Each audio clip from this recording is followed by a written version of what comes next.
ರೇಣುಕಾಸ್ವಾಮಿ ಕೊಲೆ ಕೇಸ್ನಲ್ಲಿ ಚಿತ್ರದುರ್ಗದ ದರ್ಶನ್ ಅಭಿಮಾನಿ ಸಂಘದ ಅಧ್ಯಕ್ಷ ರಘು ಅಲಿಯಾಸ್ ರಾಘವೇಂದ್ರ ಅರೆಸ್ಟ್ ಆಗಿದ್ದಾನೆ.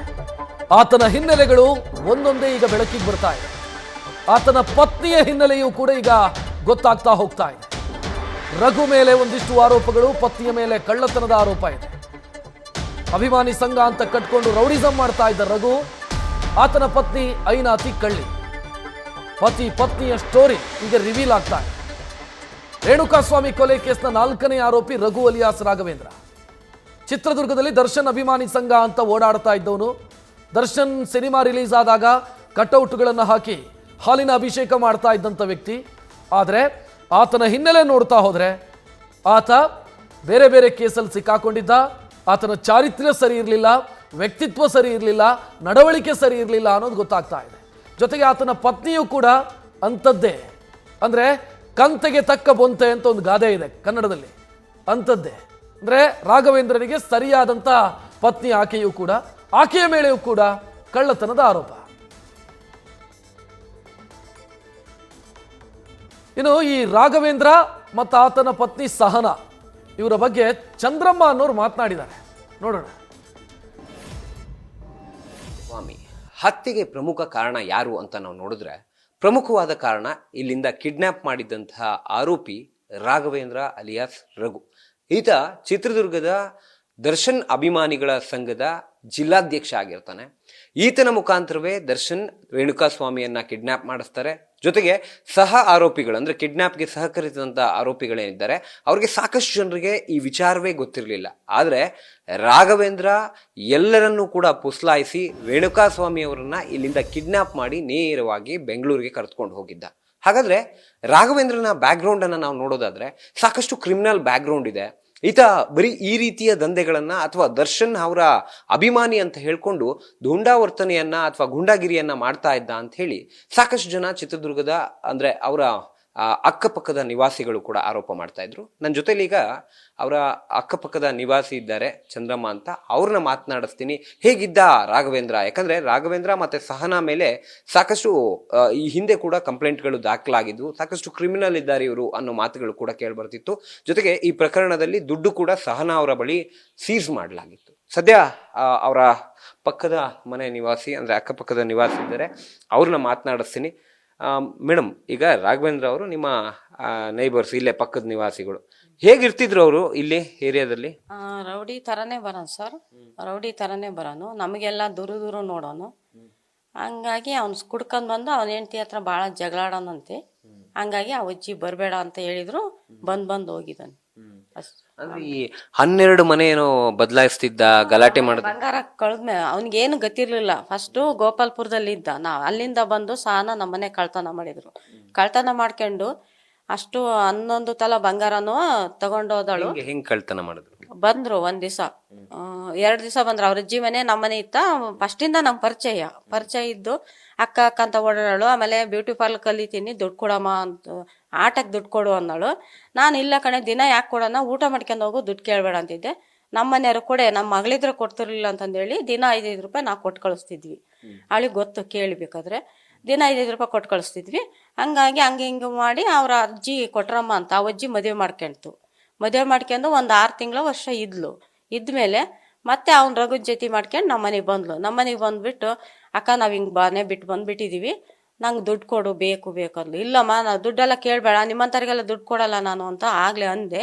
ಆದರೂ 1-2 ಸಾವಿರ ಕೊಟ್ಟು ಕಳಿಸಿದ್ರು. ಮತ್ತೆ 1 ತಿಂಗಳು ತನಕ ನಮ್ಮ ಮನೆಗೆ ಬರಲಿಲ್ಲ. ಒಂದು 6 ತಿಂಗಳಾದ್ಮೇಲೆ ಮತ್ತೆ ಬಂದು, ನನಗೆ ಹಿಂಗೆ ಕಷ್ಟ ಐತೆ ಕೊಡು ಅಂತ ಅವ್ರ ಆಂಟಿ ಜಾಮೀನು ಮಾಡಿಸ್ಕೊಂಡು ನನ್ನ ಹತ್ರ ಮತ್ತೆ ಒಂದು ಸರ ಇತ್ತು, ಅಡ ಇಟ್ಟು ದುಡ್ಡು ಕೊಟ್ಟೆ. ಆಮೇಲೆ 3 ತಿಂಗಳಾದ್ಮೇಲೆ ಮತ್ತೆ ನಾನೇ ಹಿಂಬಲತ್ಕೊಂಡು ಹೋಗಿ ಗೋಪಾಲ್ಪುರದಲ್ಲಿದ್ದರು, ಬಿಡಿಸ್ಕೊಂಡು ತಗೊಂಬಂದೆ. ಅವ್ರ ಆಂಟಿ ಜಾಮೀನು ಇರೋತ್ತಿಗೆ ನನಗೆ ಆ ಸರ ಬಂದಮೇಲೆ ಮತ್ತೆ 6 ತಿಂಗಳು ನಮ್ಮ ಮನೆ ಕಡೆ ಬರಲಿಲ್ಲ. ಆಮೇಲೆ ಮತ್ತೆ ತಿರ್ಗಾ ಅದೇನು ಮಾಡ್ಕೊಂಬಂದ್ರೆ ಗೊತ್ತಿಲ್ಲ, ಜ್ಯೂಸ್ನಾಗ ಏನೋ ಹಾಕ್ಕೊಂಬಂದು ನಮ್ಮನೆ ಬಂದು ನನಗೆ ಜ್ಯೂಸ್ನಾಗೆ ಭಂಡಾರ ಥರದ್ದು ಏನೋ ಹಾಕಿ ಕುಡಿಸಿದ್ಲು. ಒಂದ್ಗೂ ಕುಡ್ದೆ ವಿಷ ಆಯ್ತು. ಒಂದ್ಗೂ ಕುಡ್ದೆ ಏನೋ ಅನ್ಸಲ್ಲ. ಆಮೇಲೆ ಇನ್ನೊಂದ್ಸರಿ ವಿಷ ಆಯ್ತು. ಏನಮ್ಮ ಇಂಥದ್ದು ವಿಷ ಐತಿ, ನೀವು ಕುಡಿತಿದ್ದೀರಾ ಅಂತಂದು ಕೊಟ್ಟೆ. ಆಮೇಲೆ ಅದನ್ನೇನು ಮಾಡ್ತೀಯ, ಅವಳು ತಗೊಂಡೋಗಿ ಚೆಲ್ಲಿದ್ದು ಅಷ್ಟೇ. ನನಗೆ ನಾನು ಸುಮ್ಮನೆ ಕೂತ್ಕೊಂಡು ಹೊರಗೆ ಹೋಗಂಗಾತು. ಹೊರಗೆ ಹೋದೆ. ಹೊರಗೋಗಿ ನಿಂತ್ಕೊಂಡೆ ಆ ಹುಡುಗನ ಅವ್ರ ತಮ್ಮನ ಕರ್ಕೊಂಬಂದು ಬಾಗ್ಲಿ ನಿಲ್ಸಿದಾಳೆ. ಅವಳು ರೂಮಲ್ಲಿ ಹೋಗಿ ಬಟ್ಟೆ ಯಾರು ತೋರ್ಸೋ ಅಂತ ಅಂದ್ಲು. ಬೀಗ ಒಳಗಿದ್ದ ಬೀಗ ತಗೊಂಬಂದು ಡಬ್ಬಿಗೆ ಹಾಕಿ, ಡಬ್ಬೆಗಳು ತಗೊಂಬಂದು ಬೀಗ ತೆಗೆದು ಆ ಬಟ್ಟೆ ತಂದಿರೋ ಸೀರೆ ತೋರಿಸಿದೆ. ಅದು ಗುಲಾಬಿದು ತೋರಿಸಿದೆ. ಅವಳ ಬಟ್ಟೆ ನೋಡ್ಲಿಲ್ಲ. ಅವಳು ಬೀರಿನ ಬೀಗ ಹಾಕ್ತಾಳೋ ಇಲ್ಲ ಅಂತ ನನ್ನ ಬೀರಿನ ಕಡೆನೇ ನೋಡ್ತಾ ಇದ್ಲು. ಆ ಬೀರಿನ ಬೀಗ ಹಂಗೆ ಸಿಗಿಸ್ದೆ. ನಾನು ಹೊರಗಡೆ ಹೋಗ್ಬಿಟ್ಟೆ. ನನಗೆ ಅಷ್ಟು ಮಂಕಾಗ್ಬಿಡ್ತು. ಬುದ್ಧಿ ಎಲ್ಲ ಚಾಲ್ತಿ ಇರ್ಲಿಲ್ಲ ಒಟ್ಟಿಗೆ. ಸುಮ್ಮನೆ ಹೊರಗೆ ಹೋದ್ನೆ. ಅವಳು ತಗೊಂಬಂದು ಹಿಂಗೆ ಸಣ್ಣ ಪರ್ಸ್ ತಂದಿದ್ಲು. ಅದು ನೇರ್ಲೆ ಕಲರು. ಆ ಪರ್ಸ್ನೊಳಗೆ ಇಟ್ಕೊಂಡು ಸುಮ್ಮನೆ ಕೂತಿದ್ಲು. ಬ್ಯೂಟಿ ಪಾರ್ಲರ್ ಮಾಡ್ತಿದ್ಲಲ್ಲ, ಮತ್ತೆ ಐಬ್ರೋ ಮಾಡೋಕ್ಕೆ ಬಾರೆ ನಮ್ಮ ಜ್ಯೋತಿ ಬರ್ತಾಳೆ ಅಂತ ಅಂದೆ. ಆಯಿತು ಅಂತಂದೇಳಿ ಬರ್ತೀನಿ ಅಂತ ಹೋದಳು. ನಾನು ಬಂಗಾರ ತಗೊಂಡು ಅಕ್ಕ ನಾವು ಹೋಗ್ತೀವಿ ಅಂತ ಅವ್ರ ಅಜ್ಜಿ ಮನೆಗೆ ಹೋದ್ಲು. ನಾನು ಒಳಗಿದ್ದೆ. ಹಂಗೆ ರಿಟರ್ನ್ ಪೇಟೆಗೆ ಹೋಗಿದ್ದಾರೆ. ಪೇಟೆಗೆ ಹೋದಳು. ಆಮೇಲೆ ನನಗೆ ಅವತ್ತು ಬೀರ್ ನೋಡಲಿಲ್ಲ. ತಿರ್ಗಾ ಇನ್ನೊಂದು ದಿವಸ ಬಿಟ್ಟು ಅವತ್ತು ನೋಡಲಿಲ್ಲ. ಇನ್ನೊಂದು ದಿವಸ ಮಂಗಳವಾರ ಬಂದ್ಲು. ಬುಧವಾರ ನೋಡಲಿಲ್ಲ. ಗುರುವಾರ ನೋಡಿದೆ. ಫಂಕ್ಷನ್ ಇತ್ತು. ಬಂಗಾರ ತಗೊಂಡು ಬಳೆನೂ ಸರ ಹಾಕ್ಯಾಣ ಅಂತ ನೋಡಿದ್ರೆ ಆ ಡಬ್ಬಿ ಒಂದೇ ಖಾಲಿ ಇತ್ತು. ಆಮೇಲೆ ನಮ್ಮ ಮನೆಯವ್ರು ಬಂದರು. ಊಟಕ್ಕೆ ಬಂದರು 2 ಗಂಟೆಗೆ. ಅವಾಗ ನೋಡ್ರಿ ಬಂಗಾರ ಎಲ್ಲ ಹಗ್ಲೆಲ್ಲ ಹೋಗ್ತಾಳೆ, ನಿನ್ಗೇನೋ ಮಾಡ್ತೀನಿ ಅಂತಂದೇಳಿ ಬಚ್ಚಿಕ್ಕಿದೇನ್ರಿ ಅಂತ ಕೇಳ್ದೆ. ಇಲ್ಲವ, ನಾನು ನಿನ್ನ ಯಾವತ್ತಾರ ನಾನು ದುಡ್ಡಾಗಲಿ ಬಂಗಾರ ಆಗಲಿ ಮುಚ್ಚಿನವ ಅಂತ ನಮ್ಮರ ಅಳಕ್ಕೆ ಹಚ್ಚಿಬಿಟ್ರು. ಅಳಕತ್ತಿ ಅವ್ನ ಪಕ್ಕದ ಮನೆಗೆ ಅವರು ಆಚೆಯವರು ಬಡಗಿ ಕೆಲಸ ಮಾಡ್ತಿದ್ರು. ಅವ್ರನ್ನೋ ಕೇಳಿದ್ರು. 3 ತಡ ನಮ್ಮ ಮನೆಗೆ ಯಾರು ಬಂದಿದ್ರು, ಹಿಂಗೆ ಒಡವೆ ಎಲ್ಲ ತಗೊಂಡೋಗಿದಾರೆ ಅಂದರು. ಅಣ್ಣ ಕಣಣ್ಣ 3 ದಿವಸನೂ ಸಾನ ಬಂದಿದ್ಲು. ಹುಡುಗ ಮನು ಬಂದಿದ್ರು, ಓಡಾಡ್ತಿದ್ರು. ಅವಾಗ ಕೊಳಕರಿತು.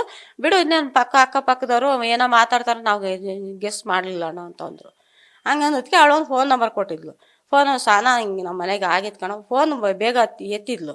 ಸಾನ ಹಿಂಗೆ ಬೆಂಗಳೂರು ಹಿಂಗೆ ಬಂಗಾರ ಎಲ್ಲ ಹೋಗಿತ್ತಲ್ಲೇ, ಇನ್ನಿನ್ನು ನೋಡ್ದೇನೆ ಬೀರ್ ಕದ ತೆಗ್ದು ಒಂದೇ ಗೊತ್ಕಣೆ, ಅದು ಹಂಗೆ ಐತೆ ಬೀರಿನ ಕದ ತೆಗ್ದಿಲ್ಲ ಅಂತ. ಇಲ್ಲಕ್ಕ ನಾವು ಬೆಂಗಳೂರಾಗ ಅದೀವಿ ಅಂದ್ಲು. ನಾನು ಅವತ್ತು ಬಂದೋದಳು, ನಾವು ಬೆಂಗಳೂರಾಗ ಅದೀವಿ ಅಂದ್ಲು. ಆಯಿತು ಬಾರವ ಅಂತಂದೆ. ಬಾ ನೋಡೋಣ ಕೇಳೋಣ ಅಂದೆ. ಆಮಾಗೆ ಬೆಂಗಳೂರಾಗ ಅದೀನಿ ಅಂದಳು. ಅಲ್ಲೇ 5:15 ನಮ್ಮ ಮನೆಗೆ ರೌಡ್ಗಳನ್ನೆಲ್ಲ ಕರ್ಕೊಂಬಂದ್ಬಿಟ್ಲು. ಜಗಳ ಆಡಕ್ಕೆ, ಕೇಳಕ್ಕೆ, ಮಾಡಕ್ಕೆ. ನಮ್ಮನೆಗೆ ನುಗ್ಗಿಬಿಟ್ರು.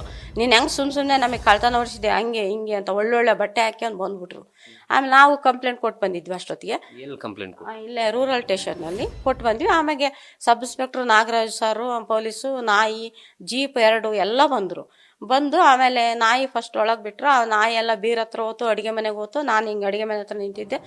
ಬೀರೆಲ್ಲ ಹಿಂಗೆ ಕೆರೆದು ಬಂದು ಹೋಗಿ ಆಮೇಲೆ ನನಗೆ ಗೌ ಅಂತು 2 ಸರಿ. ಹಂಗಂದದ್ದು ಅವ್ರ ಅಜ್ಜಿ ಮನೆ ಕಡೆ ಕರೆಕ್ಟಾಗಿ ಹೋತು ನಾಯಿ. ಅವ್ರು ಹಿಡ್ಕೊಂಡವ್ರು ಪೊಲೀಸ್ನವರು. ಅಲ್ಲಿ ಹೋಗಿ ಮತ್ತೆ ವಾಪಸ್ ಬಂದು ದುರ್ಗ ಕಡೆಗೆ ಹೋತು. ಜೀಪ್ ಹಚ್ಕೊಂಡ್ರು.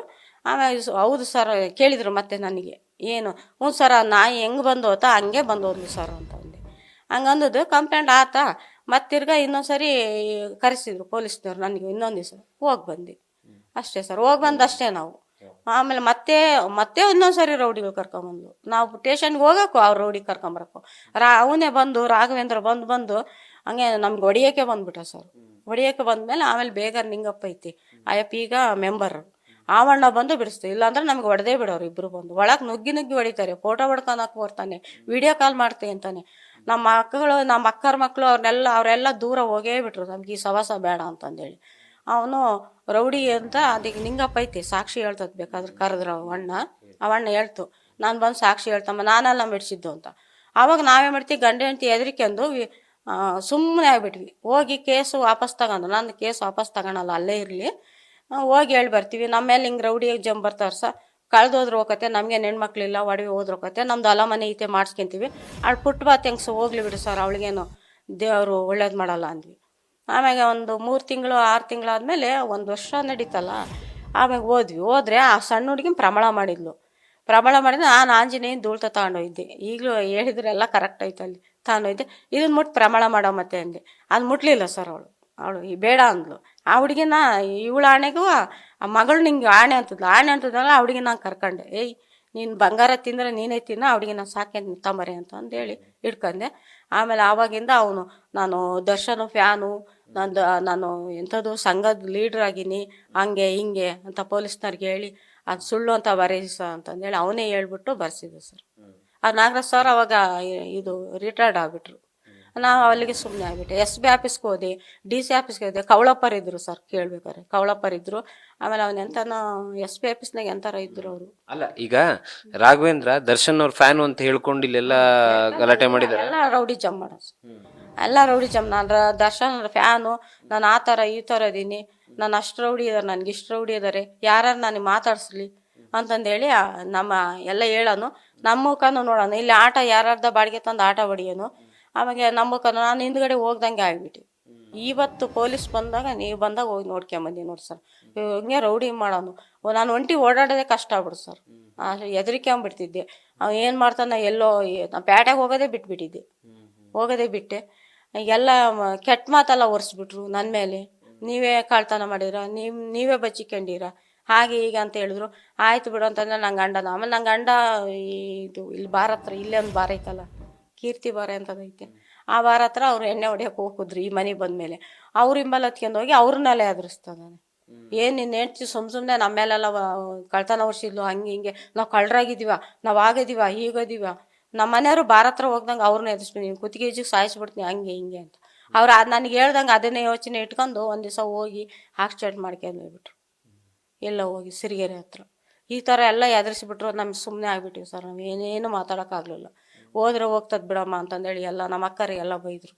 ಹೋದ್ರೆ ಹೋಗತಿ, ಅವಳು ಚೆನ್ನಾಗಿ ಮೆರಿತಾಳೆ, ಹಂಗೆ ಡ್ರೆಸ್ ಮಾಡ್ಕೊಂಡು ಇಲ್ಲಿ ಬಂದು ಏನೇ, ನಾನೇನು ಕಾಣಂಗಿಲ್ಲ ಮುಖನ, ಏನೇ ನೀವೇ ಈ ಥರ ಇರೋದು, ಹಾಗೆ ಹೀಗೆ ಎಂತೆಂತ ಮಾತಾಡೋಳತ್ತೀಯ. ಆ ಕೆಟ್ಟ ಮಾತೆಲ್ಲ ಯಾಕೆ ಆಡೋ, ನಾನು ಸುಮ್ಮನೆ ಆದೆ ಸರ್. ರಾಘವೇಂದ್ರ ಹೆಂಡತಿ ರಾಘವೇಂದ್ರ ಹೆಂಡತಿ ಸಹನ ನನಗೇನೆ ಭಯಕತ್ತಿದ್ಲು. ಹಂಗಂದು ಆ ಕಡೆ ಮುಖ ತೋರಿಸ್ದಂಗಲ್ಲ. ಅವಳು ಅವಜ್ಜಿ ದುಡ್ಡು ಕೊಡ್ಬೇಕಾಯ್ತಂತೆ, ಅಲ್ಲಿದ್ಲು ಬಾರ್ ಹತ್ರ. ಅವಜ್ಜಿ ಕರ್ಕೊಂಬಂದು ಇಲ್ಲಿ ಇಟ್ಕೊಂಡ್ಲು. ಅಜ್ಜಿ ಅವ್ರು ಒಳ್ಳೆಯವರಲ್ಲ, ಆಕಿ ಗೌರಮ್ಗೆ ಹೇಳ್ತಿದ್ದು ನಾನು, ಅಕ್ಕ ಒಳ್ಳೆಯವರಲ್ಲ ಅವರು, ಬಿಡ್ಕೋಬೇಡ ಅಂದರೆ ಅವಳು ಕೊನೆಗೆ ಅವ್ರ ಮನೆಗೆ ಇಟ್ಕೊಂಡ್ಲು ಕರ್ಕೊಂಬಂದು. ಈಗ ನಿಮ್ ದುಡ್ಡು ತಗೊಂಡು ದರ್ಶನ್ ಅವ್ರ ಹತ್ರ ಹೋಗಿದ್ರು, ನಿಮ್ ಮನೇಲಿ ಒಡ್ಬೇಕದ್ದು ಅಂದ್ರೆ ಒಳ್ಳೊಳ್ಳೆ ಬಟ್ಟೆ ಹಾಕೊಂಡು ಅಂತ ಹೇಳಿ ಹಾಕ್ಯಂಬಂದು, ಒಳ್ಳೊಳ್ಳೆ ಬಟ್ಟೆ ಹಾಕ್ಯಂಬಂದ್ರು. ಆಮೇಲೆ ಪೊಲೀಸ್ ಸ್ಟೇಷನ್ಗೆ ಹಂಗೆ ಒಳ್ಳೆ ಹಳದಿದು ಡ್ರೆಸ್, ಅವನು ಒಳ್ಳೆ ಜೀನ್ಸ್ ಪ್ಯಾಂಟು ಹಿಂಗೆ. ನಾನು ಕೇಳ್ತಿದ್ದೆ, ಇಷ್ಟೊಂದು ಬಟ್ಟೆ ಪೊಲೀಸ್ ಮ್ಯಾನೇಜರ್ಗೆ ಅಂದೆ, ಇಷ್ಟ ಒಳ್ಳೆ ಬಟ್ಟೆ ಎಲ್ಲಿ ಬಂದ್ವು, ಅರ್ಕ ಪರ್ಕ ಹಾಕ್ಯಂತಿದ್ದೆಲ್ಲೋ, ಉಣ್ಣಕ್ಕಿದ್ದಲ್ಲಿ ನಾನು ಕೊಟ್ಟಿನಿ, ನಾನು ಊಟ ಕೊಟ್ಟಿನಿ, ಇಷ್ಟಕ್ಕೊಂದು ಬಟ್ಟೆ ಎಲ್ಲ ಬಂದ್ವಾ, ನಂದೇ ಬಂಗಾರ ಮಾರ್ಕೊಂಡು ತಗೊಂಬಂದಿರಲ್ಲ ನಾ ಅಂದೆ. ಅದಕ್ಕೆ ಹ್ಞೂ ಅಂತ ಅವರು ಸುಮ್ಮನೆ ಇದ್ದ. ಆ ಮಾತಿಗೆ ಏನು ಮಾತಾಡಲಿಲ್ಲ, ಸುಮ್ಮನೆ ನಿಂತ್ಕೊಂಡದ್ದ, ಕೈ ಕಟ್ಕೊಂಡು. ನಾನು ದರ್ಶನ್ ಫ್ಯಾನು, ನಾನು ಆ ಸಂಘದನು ಈ ಸಂಘದನು ಅಂತ ಹೇಳಿದೆ ಸರ್. ಆ ಸಂಘದ ಹೆಸರು ನನಗೇನು ಗೊತ್ತಾಗಲಿಲ್ಲ, ಒಟ್ಟೆ ಎಲ್ಲ ಈ ಸಂಘದ ನಾನು ಅಂದ್ರೆ. ಅದಕ್ಕೇನಮ್ಮ ಅವರು ಆಯ್ತು ಹೋಗು ಅಂತಂದೇಳಿ ನನ್ನ ಮನೆಗೆ ಕಳಿಸಿದ್ರು. ಅವ್ರನ್ನ ಅಲ್ಲೇ ಹಿಡ್ಕೊಂಡ್ರು. ಅವಳಿಗೆ ಪೊಲೀಸ್ನವ್ರು ಅವಳಿಗೆ ಕಣ್ಣು ಹೊಡಿಯಾರ ಸರ್. ಅವನ ಹೆಸರು ಏನೈತೆ ಪೊಲೀಸ್ದು, ಅವಳಿಗೆ ಕಣ್ಣು ಹೊಡಿಯೋರು, ಅವಳಿಗೆ ಹೇಳೋರು ಸರ್. ಆ ಥರ ಎಲ್ಲ ನಮ್ಮನ್ನೇ ದೂರ ಮಾಡಿದ್ರು. ಅದಕ್ಕೆ ನಾವು ಹೆದರ್ಕೊಂಡು ಸುಮ್ಮನೆ ಆಗ್ಬಿಟ್ಟಿವಿ. ಹೆಂಡ್ತಿ ನಂಗೆ ಅವ್ರ ಅಜ್ಜಿ ಮನೆಗೆ ಇದ್ದವಳನ್ನ ಪಾಪ ಓಡಿಸ್ಕೊಂಬಂದ. ಅವಳ ಮರ್ಯಾದೆಗೆ ಇರ್ತದ್ಲ ಅವಳು ಅಜ್ಜಿ. ಸಹನ ಕೊಟ್ರಮ್ಮ ಅಂತ ಅವ್ರ ಅಜ್ಜಿನೇ ಅದು. ಅವ್ರ ಮಾವು ಕೊಟ್ಟಿದ್ರು, ಮದುವೆ ಮಾಡ್ಕೊಂಡಿದ್ಲು. ಇವನೇ ಜೊತೆ ಮಾಡ್ಕೊಂಡು ಓಡಿಸ್ಕೊಂಬಂದ. ಅದು ಕಾಮನ್ ಬಾವಿ ಹತ್ರ ಇತ್ತು ಅವಳ ಮನೆ. ಅವ್ರ ಅಜ್ಜಿ ಕೊಟ್ರಮ್ಮ ಅಂತ. ಇವಳು ಸಹನ ಬ್ಯೂಟಿ ಪಾರ್ಲರ್ ಕಲಿಯಕ್ಕೆ ಓಡಾಡ. ಎರಡನೇ ಹೆಂಡ್ತಿನ ಇವಳೆ ಅವನಿಗೆ ಇಲ್ಲ, ಇವಳೆ ಫಸ್ಟ್. ಅವ್ನು ಓಡಿಸ್ಕೊಂಬಂದ, ಅವನೇ ಮದುವೆ. ಇವಳಿಗೆ ಎರಡನೇ ಗಂಡ, ಈಕೆಗೆ ಎರಡನೇ ಗಂಡ ಅವನು ರಘು. ಮೊದಲ ಗಂಡ ಅವನು ಗೋಡೆ ಕಟ್ಟುತ್ತ ಕೆಲಸ ಮಾಡ್ತಾನೆ, ಈಗಲೂ ಕೆಲಸ ಮಾಡ್ತಾನೆ, ಗಾರೆ ಕೆಲಸ ಮಾಡ್ತಿದ್ದ, ಈಗಲೂ ಅದೇ ಮಾಡ್ತಾರೆ. ಚೆನ್ನಾಗಿದ್ರು ಅವ್ರು, ಹೆಂಗ ಮರ್ಯಾದೆಗಿದ್ರು ಅವರು. ಅವ್ರ ಮನೆಯಿಂದ ಓಡೆ ಬಂದು ಇವಳಿಗೆ ಎರಡನೇ ಗಂಡ ಅವನು. ಆಮೇಲೆ ಈಗ ನೀನು ಕುಡ್ಕೊಂಬಂದು ರೌಡಿ ಜಂಪ್ ಮಾಡೋದು, ಗಾಲ್ಟಿ ಮಾಡೋದು ಮಾಡ್ತಿದ್ನಂತಲ್ಲ, ಅದಕ್ಕೆ ಈಗ ನೀನು ಬೇಡ ಹೋಗಲ್ಲ ಅಂತ ಕಳಿಸಿದ್ಲು. ಈಗ ಮೊನ್ನೆ ದುಡ್ಡು ಕೊಟ್ಟಾಗ ಬಿಡಿಸ್ಕೊಂತಾಳಂತೆ, ಇಲ್ಲಾಂದ್ರೆ ಇಲ್ಲಂತೆ. ಆಮೇಲೆ ಈಗ ಅಲ್ಲೋಗಿ ಬೆಂಗಳೂರಿಗೆ ದುಡ್ಡು ಇಸ್ಕೊಂಬಂದಿಲ್ಲ. ದುಡ್ಡು ಇಸ್ಕೊಂಬ ಅದ್ರಾಗ 1 ಲಕ್ಷ ಬಚ್ಕೊಂಡಾಳಂತಲ್ಲ, ಏನೇ ಮಾಡ್ಕೊಂಡಾರ ಅದು ನನಗೆ ಗೊತ್ತಿಲ್ಲ. ಇದಿಷ್ಟು ರಾಘವೇಂದ್ರ ಅಕ್ಕಪಕ್ಕದ ನಿವಾಸಿಗಳ ಮಾತು. ಕ್ಯಾಮ್ರಾಮನ್ ರಾಘವೇಂದ್ರ ಜೊತೆ ಸಂದೇಶ್, ನ್ಯೂಸ್ ಫಾಸ್ಟ್, ಚಿತ್ರದುರ್ಗ. ಹೆಚ್ಚಿನ ಡೀಟೇಲ್ ನೀಡೋದಕ್ಕೆ ನಮ್ಮ ಪ್ರತಿನಿಧಿ ಸಂದೇಶ್ ನೇರ ಸಂಪರ್ಕದಲ್ಲಿ. ಸಂದೇಶಲ್ಲಿ ಚಂದ್ರಮ್ಮ ಅವರು ಮಾತನಾಡಿದ್ದನ್ನು ನೋಡಿದ್ವಿ. ಅವ್ರು ಮಾತನಾಡಿದ್ದನ್ನು ಕೇಳ್ತಾ ಇದ್ರೆ ಇದು ರಾಘವೇಂದ್ರ ಒಬ್ಬನದ್ದೇ ಪ್ರಾಬ್ಲಮ್ ಇಲ್ಲ, ಇದು ಖತರ್ನಾಕ್ ಜೋಡಿ ಹಂಗಿದ್ರೆ, ಕಂತೆಗೆ ತಕ್ಕ ಬೊಂತೆ.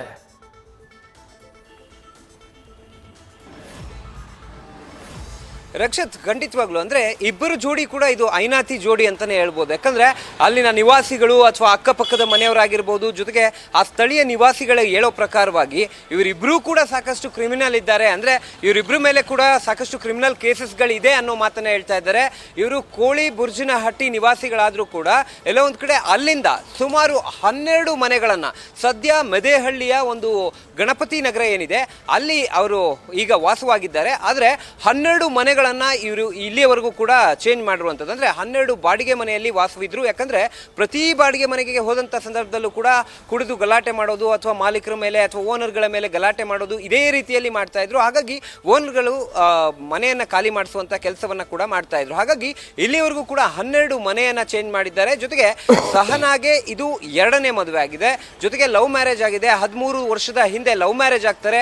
ನಂತರ ಅವರು ಬಂದು ವಾಸವಾದಂತ ಸಂದರ್ಭದಲ್ಲಿ ಅಕ್ಕಪಕ್ಕದ ಮನೆಯಲ್ಲಿ, ಜೊತೆಗೆ ಎದುರುಗಡೆ ಮನೆ ಏನಿರುತ್ತೆ ಅವರ ಮನೆಯಲ್ಲಿ ಕಳ್ಳತನ ಮಾಡ್ತಾರೆ. ಕಳ್ಳತನ ಮಾಡುವಂಥದ್ದು, ಜೊತೆಗೆ ಕಳ್ಳತನ ಆರೋಪ ಮಾಡಿ ಕಂಪ್ಲೇಂಟ್ ಕೊಟ್ರೆ ಸಾಕು ಗ್ಯಾಂಗ್ ಅನ್ನ ಕಟ್ಕೊಂಡ್ ಬರೋದು. ಅಂದ್ರೆ ನಾನು ದರ್ಶನ್ ಅಭಿಮಾನಿಗಳ ಸಂಘದ ಅಧ್ಯಕ್ಷ ಅಂತ ಹೇಳಿ ಗ್ಯಾಂಗ್ ಅನ್ನ ಕಟ್ಕೊಂಡ್ ಬಂದು ಅವರ ಮೇಲೆ ಹಲ್ಲೆ ಮಾಡೋದಕ್ಕೆ ಮುಂದಾಗೋದು, ಈ ರೀತಿಯ ಪ್ರಕರಣಗಳು ದಾಖಲಾಗಿದೆ. ಹಾಗಾಗಿ ಈ ಹಿಂದೆ 2015, 16 ಜೊತೆಗೆ ಈಗ 3 ತಿಂಗಳ ಹಿಂದೆ ಒಟ್ಟು 3 ಪ್ರಕರಣಗಳು ದಾಖಲಾಗಿದೆ. ಗಲಾಟೆಗೆ ಸಂಬಂಧಪಟ್ಟಂತೆ ಫೋರ್ಜರಿಯ ಪ್ರಕರಣಗಳು ಕೂಡ ಈ ರಘು ಮೇಲೆ ಇದೆ. ಜೊತೆಗೆ ಈ ಒಂದು ಏರಿಯಾದಲ್ಲೂ ಕೂಡ ದರ್ಶನ್ ಅಭಿಮಾನಿ ಸಂಘದ ಹೆಸರಿನಲ್ಲಿ ಸಾಕಷ್ಟು ಗಲಾಟೆಗಳನ್ನ ಮಾಡ್ತಾ ಇದ್ದ, ಗುಂಡಾಗಿರಿಯನ್ನ ಮಾಡ್ತಾ ಇದ್ದ. ಯಾರಾದ್ರೂ ಅವರ ಮೇಲೆ ಅಥವಾ ಆತನ ಪತ್ನಿಯ ಮೇಲೆ ಕಂಪ್ಲೇಂಟ್ ಅನ್ನ ಕೊಟ್ರೆ, ಅದು ಒಡವೆಯನ್ನ ಅಥವಾ ಮನೆಯಲ್ಲಿದ್ದಂತ ಆಭರಣಗಳನ್ನ ಕಳ್ಳತನ ಮಾಡ್ದ ಅಂತ ಕಂಪ್ಲೇಂಟ್ ಕೊಟ್ಟರು ಕೂಡ ಅವರ ಮನೆ ಒಳಗೆ ನುಗ್ಗಿ ಹುಡುಗರನ್ನ ಕಟ್ಕೊಂಡು ಅಥವಾ ಗ್ಯಾಂಗ್ ಅನ್ನ ಕಟ್ಕೊಂಡು ಹೋಗಿ ಗಲಾಟೆಯನ್ನ ಮಾಡ್ತಾ ಇದ್ದ ಅಥವಾ ಅವರಿಗೆ ಬೆದರಿಕೆಯನ್ನ ಆಗ್ತಾ ಇದ್ದ ಅನ್ನೋ ಮಾತನ್ನ ಕೂಡ ಹೇಳ್ತಾ ಇರುವಂತದ್ದು. ಜೊತೆಗೆ ಇಲ್ಲಿ ಪ್ರಮುಖವಾಗಿರುವಂತದ್ದು ದರ್ಶನ್ ಅವರ ಹೆಸರನ್ನ ಹೇಳಿ ಒಂದು ಗ್ಯಾಂಗ್ ಅನ್ನ, ಪುಡಿ ರೌಡಿಗಳ ಗ್ಯಾಂಗ್ ಅನ್ನ ಕಟ್ಕೊಂಡಿದ್ದ. ಅವರ ಹೆಸರನ್ನ ಹೇಳ್ಕೊಂಡು ಎಲ್ಲರಿಗೂ ಕೂಡ ಬೆದರಿಕೆ ಆಗ್ತಾ ಇದ್ದ. ಯಾಕಂದ್ರೆ ದರ್ಶನ್ ಇಲ್ಲಿ ಈ ಒಂದು ಮಾರ್ಗದಲ್ಲಿ ಹೋದ್ರೆ, ಯಾವಾಗ ಈ ಮಾರ್ಗದಲ್ಲಿ ಹೋದ್ರೂ ಕೂಡ ಇವನನ್ನ ಬಂದು ಭೇಟಿಯಾಗಿ ಹೋಗ್ತಾ ಇದ್ರು. ಹಾಗಾಗಿ ಅವರ ಹೆಸರಿಗೆ ಹೇಳ್ಕೊಂಡು ಒಂದು ಪುಡಿ ಗ್ಯಾಂಗ್ ಅನ್ನ ಕಟ್ಕೊಂಡು ಜನರನ್ನ ಹೆದರಿಸುವಂತ ಕೆಲಸವನ್ನ ಮಾಡ್ತಾ ಇದ್ದ ಅಂತ ಇಲ್ಲಿನ ಸ್ಥಳೀಯರು, ಅಂದ್ರೆ ಅವರ ಅಕ್ಕಪಕ್ಕದ ನಿವಾಸಿಗಳು ಆರೋಪ ಮಾಡ್ತಾ ಇದ್ದಾರೆ. ರಕ್ಷತ್, ಥ್ಯಾಂಕ್ ಯು ಸಂದೇಶ್ ಮಾಹಿತಿಗೆ. ನ್ಯೂಸ್ ಫಸ್ಟ್ ನಿರ್ಭೀತಿಯಿಂದ ನಿಮ್ಮ ಪರವಾಗಿ.